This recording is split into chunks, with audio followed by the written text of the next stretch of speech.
Hello, it's Anton. Today I'm going to teach you how to turn any lord into a one-man army in Total War Warhammer 3.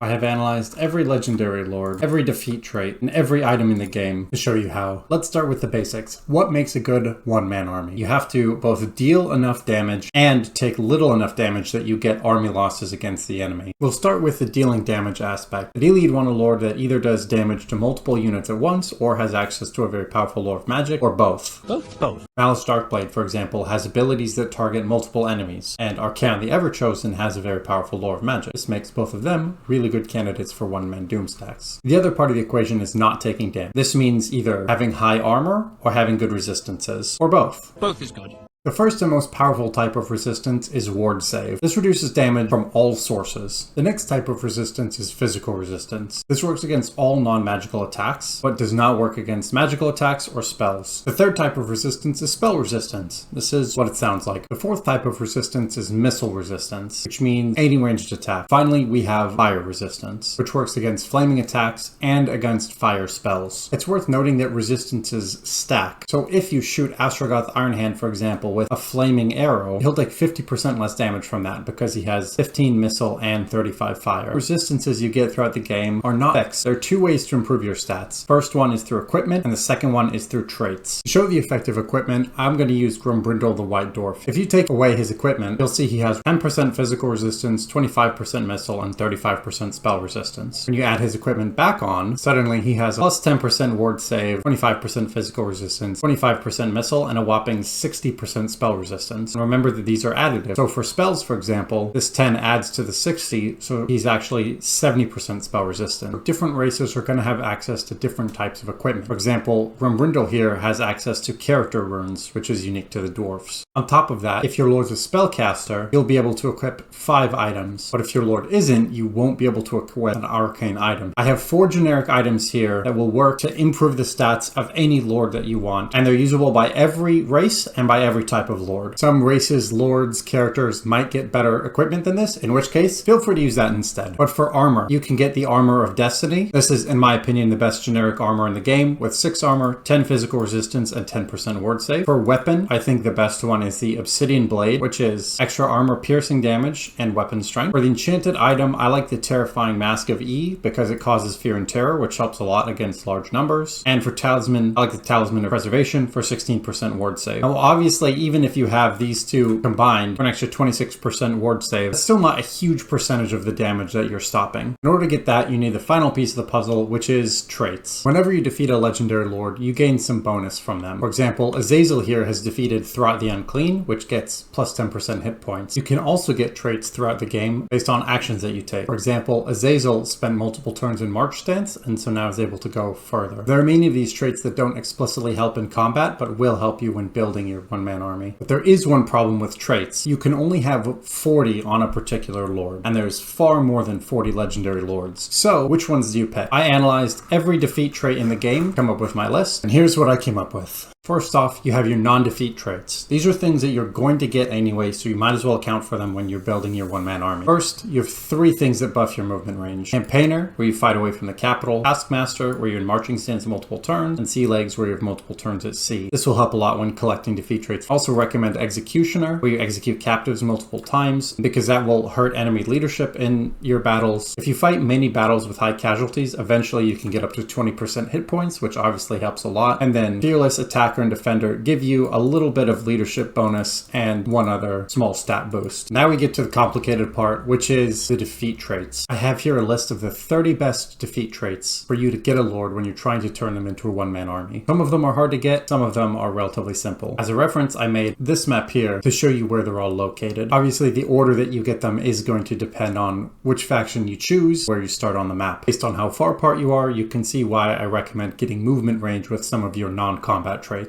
What do these defeat traits do? Let's go down the list. First off, we have Throt the Unclean, who gives you plus 10% hit points, which is obviously huge because you want your one-man army to live as long as possible. We have Vlad, wound recovery time minus 4 turns. If you're spending all this effort to turn your lord into an absolute god of battle, you want them to come back quickly. Next, Isabella, who gives regeneration. Regeneration is one of the most important things of a one-man army. Isabella is a way to get that. However, the only way to get Isabella's defeat trait is to destroy the Von Karstein faction, have the vampire Empire Crisis revive the von Karstein faction, and then eventually they'll recruit Isabella as a lord. This one's a bit tricky, so you probably won't get that in most games. Wurzag, 10% physical resistance. Sigvald, 10% physical resistance. Archaon, most importantly, 10% spell resistance and 5% physical resistance, but also some extra melee attack if you happen to be fighting Chaos. Morgar, 15% missile resistance. Drazwith, 15% missile resistance. Eltharion, 10% missile resistance and charge defense versus large. That can be important to stop your lord from being knocked around by monstrous infantry, for example. Marcus Wolfheart, 10% missile resistance, 5% missile damage. Obviously that's more important if the lord that you pick has a missile attack. Hungrim Iron Fist, plus 5 melee attack, 5% spell resistance, and 5% missile resistance. Azag the Slaughterer, 30% missile resistance. Iros Fate Weaver, plus 5 Winds of Magic, plus 15% spell resistance. Krokgar, extra melee defense. Kai the Wanderer, extra melee defense and extra damage versus large. Village, extra melee defense. Miao Yang, expert charge defense and melee defense. Pretty much need either Miao Ying or Eltharion. It just depends which one you're closer to. Thrown Helebron, extra damage and extra melee attack. Valkia, extra melee attack and armor piercing. Tyrion, extra melee attack. Malice Darkblade, extra armor piercing. Torox, extra armor piercing and charge bonus. Grimgor, extra armor piercing and armor. Thoric, extra armor piercing. Throg, plus 15 versus large, plus 3% weapon strength. Scarbrand, plus 5 charge, plus 8% weapon strength. Bellicor, plus 5 wins, plus 5% weapon strength. Azazel, plus leadership and weapon strength. And finally, another one that you're not going to get in every game is Gotrek, who gives you Unbreakable. Obviously means these other leadership bonuses don't matter. But you might be asking, well, in awe of this beautiful map, what if a lord has already died by the time that you get to him? Good news for you. You can actually revive almost every legendary lord in the game. Here's how to revive a defeated legendary lord. Step 1, determine the lord you want to revive. For example, let's take Valkia the Bloody. Using our reference map here, we can see that Valkia respawns in exactly one place, which is the upper left corner of the map. In order to revive her, we need to force a rebellion in this settlement. That means her faction will come back. Then we need to make sure that her faction recaptures a settlement and is able to build. That way, the legendary lord will be revived. The easiest way to do this is for you to control the settlement. That way you can make sure that you don't fight back. Once your chosen legendary lord, in this case Valkia, respawns, feel free to bring your one-man army over, defeat Valkia, and collect the defeat trait. Once you've gotten all your campaign traits, all your defeat traits, and all your equipment, you'll be left with this.